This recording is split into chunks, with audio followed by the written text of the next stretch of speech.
बोले कृष्ण भगवान की जय।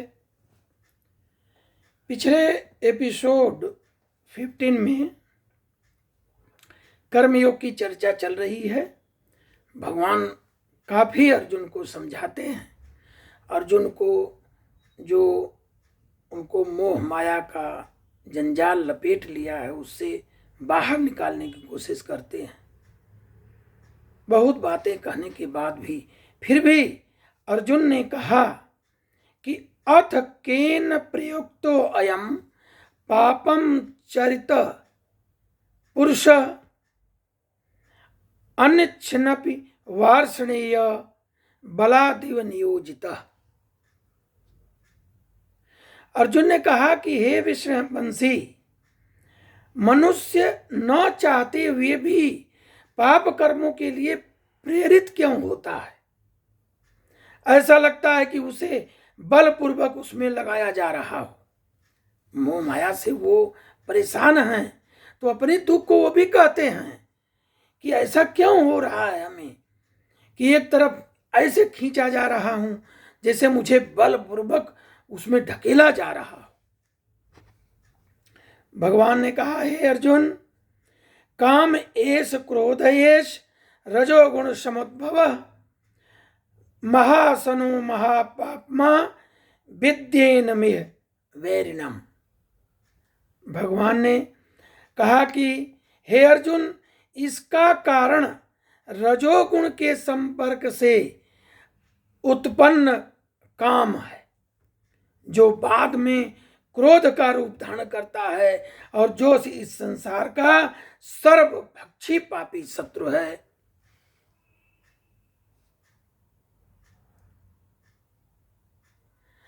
अर्थात इसे भी कह सकते हैं कि जब जीवात्मा भौतिक सृष्टि के संपर्क में आता है तो वह शाश्वत कृष्ण प्रेम रजोगुण की संगत से काम में परिणत हो जाता है।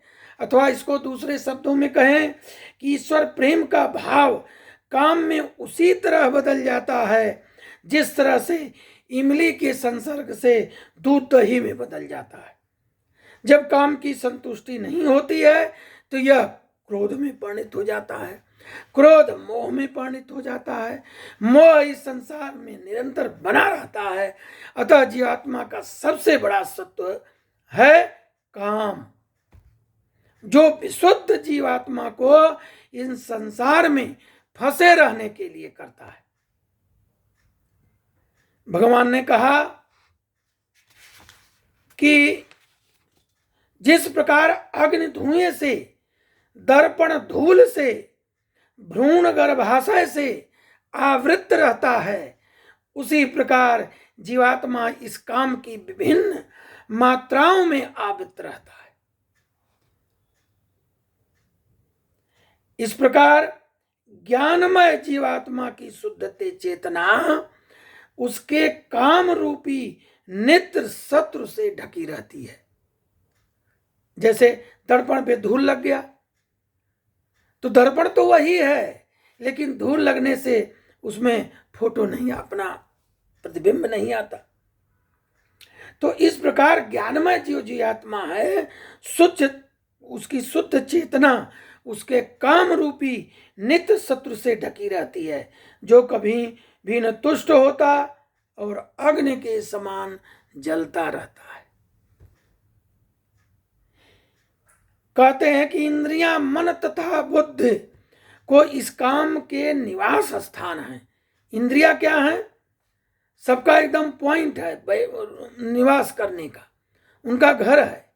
इनके द्वारा यह काम जीवात्मा के वास्तविक ज्ञान को ढक कर और उसे मोहित करता है, मोह में फंसाता है।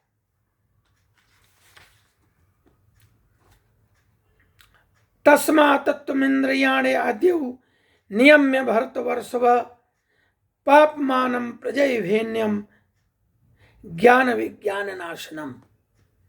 भगवान कहते हे व्रतवंशियों में श्रेष्ठ अर्जुन, प्रारंभ में ही इंद्रियों को बस में करके इस पाप के महान प्रतीक काम का दमन करो और ज्ञान तथा आत्म साक्षात्कार के इस विनाशकर्ता का वध करो।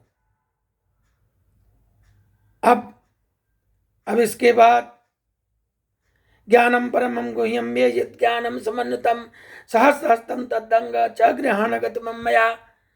आत्मा परमात्मा का ज्ञान अत्यंत गुह्य और रहस्यमय है, किंतु जब स्वयं भगवान इस विविध पक्षों की विवेचना कर रहे हैं तो उनका कुछ असर अब पड़ रहा है। कहते हैं कर्मेंद्रियां जड़ पदार्थ की अपेक्षा श्रेष्ठ हैं। ये जो हम समझा रहे हैं कि इंद्रियाणि पराण्यायु इंद्रियभ्य परम मनः मन सस्तु परावरुध्यो बुद्धे परतस्तु शः। कर्मेंद्रियां जड़ की अपेक्षा अधिक श्रेष्ठ हैं। मन इंद्रियों से बढ़कर है, बुद्धि मन से भी उच्च है और आत्मा बुद्धि से भी बढ़कर है। इस प्रकार हमारी कर्मेंद्रियों का वर्गीकरण है। इस प्रकार है बुद्धे, हे अर्जुन, अपने आप को भौतिक इंद्रियों मन तथा बुद्धि से परे जानकर मन को सावधान आध्यात्मिक बुद्धि मतलब कि कृष्ण भावनामृत जो भक्ति से पैदा होती है में स्थिर करके आध्यात्मिक शक्ति द्वारा इस काम रूपी दुर्जय शक्ति को जीतो जीतो जीतो, ऐसा कह करके ये जो है कर्मयोग में का आज ज्ञान लगभग जो ये तात्पर्य उनका पूर्ण हुआ। अब कल से दिव्य ज्ञान का चलेगा। उन्होंने इसके बाद कर्मयोग के बारे में, दिव्य ज्ञान के बारे में उन्होंने बताया। ये लगभग अध्याय 4 में 4 से चालू होगा और दिव्य ज्ञान के बारे में। तो अब जो 17वां भाग होगा उसमें दिव्य ज्ञान के बारे में भगवान ने क्या कहा। योग विद्या को उन्होंने पूर्ण माना। सबसे पहले उन्होंने भक्ति सबसे उच्च है।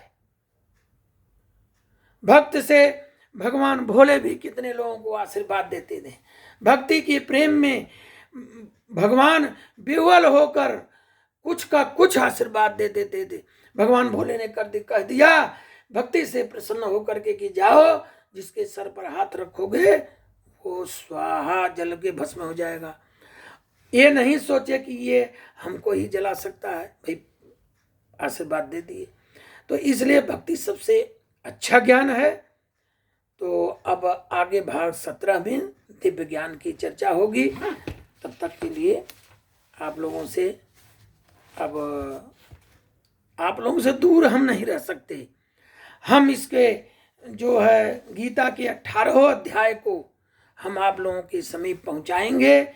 आप लोग अपने माता पिता, अपने रिश्तेदारों को सबको शेयर करें, सबको भेजें, सुबह सुनाएं, समझें सरल भाषा में।